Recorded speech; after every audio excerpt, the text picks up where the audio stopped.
इस मकाम पे आप लोग खड़े हुए हैं, कहते हैं यहाँ पर अभी आप देखेंगे बाजार, इस बाजार के सफ़र को आप ज़्यादा से ज़्यादा 5 से 7 मिनट में तय कर लेंगे, इस कोने से उस कोने तक। लेकिन जनाब ज़ैनब सलामुल्लाह अलैहा 15 घंटे में तय किया।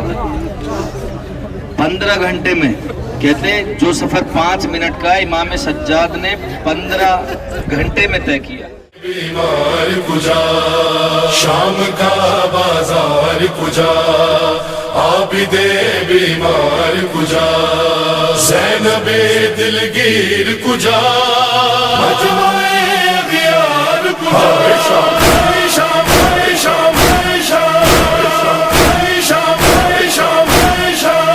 तेरी उम्मत के ज़ेवर पहन कर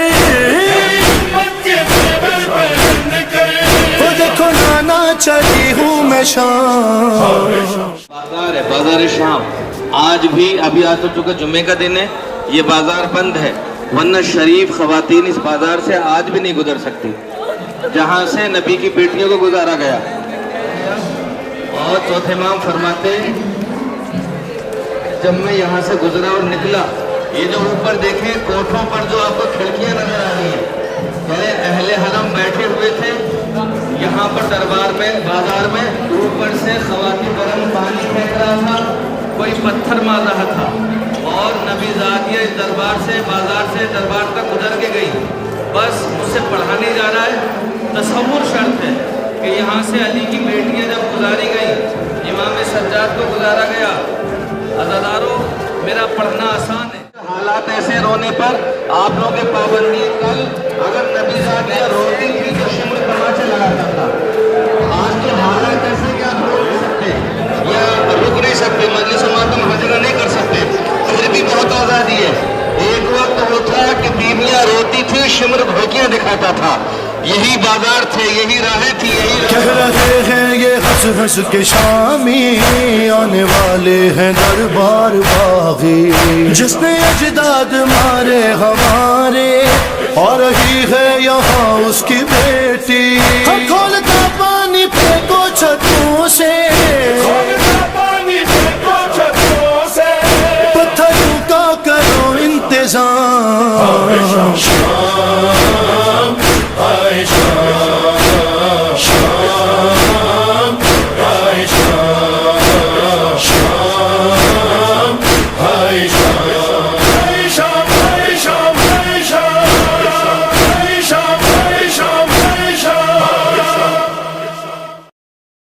सामने ये भी दरबारी यजीद का गेट है, अभी इसको मस्जिद उमवी के नाम से मशहूर है।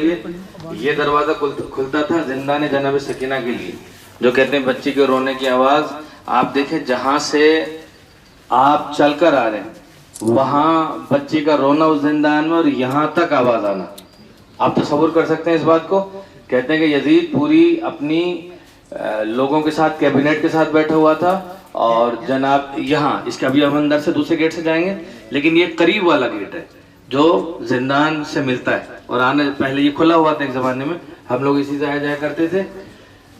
वहाँ बच्ची का गिरिया करना और यहाँ दरबार तक आवाज़ जाना, यही रोने के लिए काफ़ी इंसान के लिए ये फासला। और साथ में ये मदरसा बना हुआ है, ये यजीद का घर था। कहते हैं कि जो हिंद यजीद की बीवी थी, जब उसको मालूम हुआ कि कुछ कैदी यहाँ हैं जिंदान के अंदर, और किसी ने आके खादिमा ने कहा लेकिन बहुत शरीफ नस्ल महसूस होते हैं, तो उसने कहा कि मैं मुआयना करने के लिए जाऊंगी।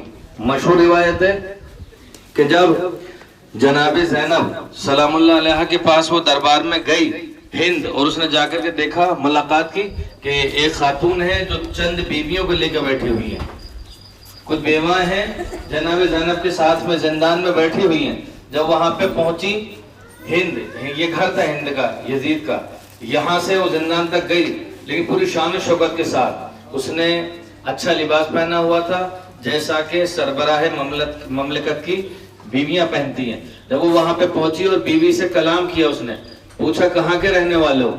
जैसे शहजादी ने फरमाया, मैं यहाँ ज्यादा वक्त नहीं लूंगा, कि नहनो मिनल मदीना, हम मदीने से आए, हम मदीने के रहने वाले हैं।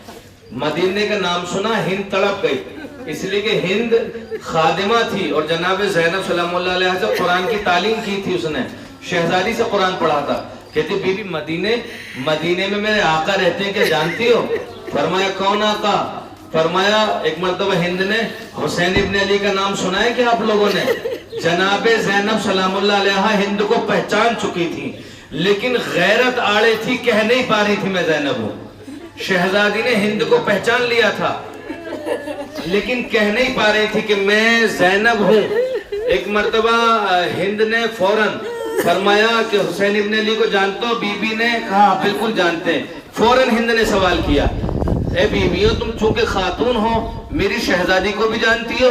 فرمایا کون شہزادی؟ کہا میری شہزادی زینب کبریٰ، شہزادی ام کلثوم، مدینے میں رہتی میری شہزادیاں۔ جیسے ہند نے کلام کیا نا، ہند کو رغبت ہو گئی، ہند کو ان سے محبت ہو گئی کہ یہ اس وہاں کے رہنے والے جہاں میری شہزادیاں رہتی ہیں۔ فوراً ہند نے کہا اے بیویوں تم کس محلے کی رہنے والی ہو مدینے میں؟ اللہ اکبر، اللہ اکبر۔ تمام بیویوں نے فرمایا کہ ہم محلہ بنی ہاشم کے رہنے والے ہیں۔ محلہ بنی ہاشم کا نام آیا، ہند تڑپ گئی۔ ہند نے کہا کہ تم نے کبھی زیارت کی میری شہزادیوں کی؟ بس ادھر روایت میں ملتا ہے شہزادی نے ایک مرتبہ اوپر کو چہرہ کیا، فرمایا ہند تو کب تک سوال کرے گی اور میں تجھے کب تک جواب دوں گی، میں خود تیری شہزادی زینب ہوں۔ ہند ایک مرتبہ سخت لہجے میں شہزادی سے کہتی ہے کہ بیوی ایسی گستاخی نہ کر، کہاں یہ دربار یہ زندان اور کہاں میری شہزادی، ایسا جملہ نہ کہ میری بیوی کی اہانت نہ کر۔ جیسے جملہ سنا نا جناب زینب نے کہا ہند تو پہچان یا نہ پہچان میں ہی تیری شہزادی زینب ہوں۔ تو علماء پڑھتے ہیں کہ ہند نے ایک جملہ کہا کہ جب میں قرآن لے کے اپنی شہزادی کی خدمت میں قرآن پڑھنے جاتی تھی تو قرآن میں جا کے رکھتی تھی بی بی کے پاس، بی بی کا طواف کرتا تھا۔ ایک مرتبہ بی بی نے کہا تو قرآن منگا لے، کہتے کہ ہند نے قرآن منگایا نا، جب قرآن بی بی کے پاس آیا شہزادی کا طواف کرنے لگا۔ کہتے ہند نے اپنے سر سے چادر پھینکی اور وہاں سے دوڑتی ہوئی برہنسری دربار تک آئی۔ جب دربار میں پہنچی یزید بیٹھا ہوا تھا تمام لوگوں کے ساتھ۔ ایک مرتبہ یزید گھبرایا، یزید نے کہا ہند یہ تو نے کیا حالت بنائی ہوئی ہے؟ کیا ایسے بھی سربراہوں کی بی بی برہنسر نامحرموں میں آتی ہے؟ کہتے ہیں ہند نے ایک مرتبہ یزید نے کپڑا پھینکا ہند کی طرف، اے بی بی اے میری زوجہ اس کو پہن لے۔ ایک مرتبہ ہند نے کہا یزید یہ تو نے کیا غضب کر دیا، تو نے آل رسول کو قید کیا ہے، تو نے نبی زادیوں کو قید کیا ہے، تو دربار میں قید کر کے لایا ہے۔ کہتے ہیں کہ ایک مرتبہ کوہرام برپا ہو گیا، یزید نے سمجھا کے چاہا اپنی بیوی کو بھیج دے، ایک یہی گھر تھا دربار اور زندان کے بیچ میں، فرمایا میں گھر نہیں جاؤں گی۔ عزاداروں سمجھایا بجھایا، کہتے ہیں کہ چند لوگوں کو حکم دیا یزید نے اس کو گھر میں لے کے جاؤ، سختی کے ساتھ ہند کو لے کر کے آئے، بیویاں دربار میں تھی۔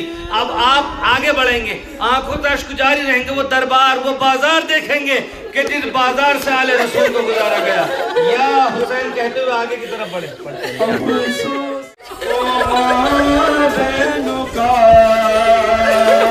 دربار میں جانا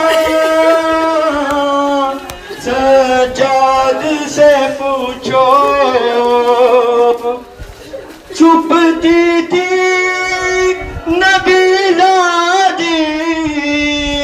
نبی زادی کے پیچھے، ہائے کس شرم و حیا سے اور شمر کا ان بیویوں کے نام بتانا۔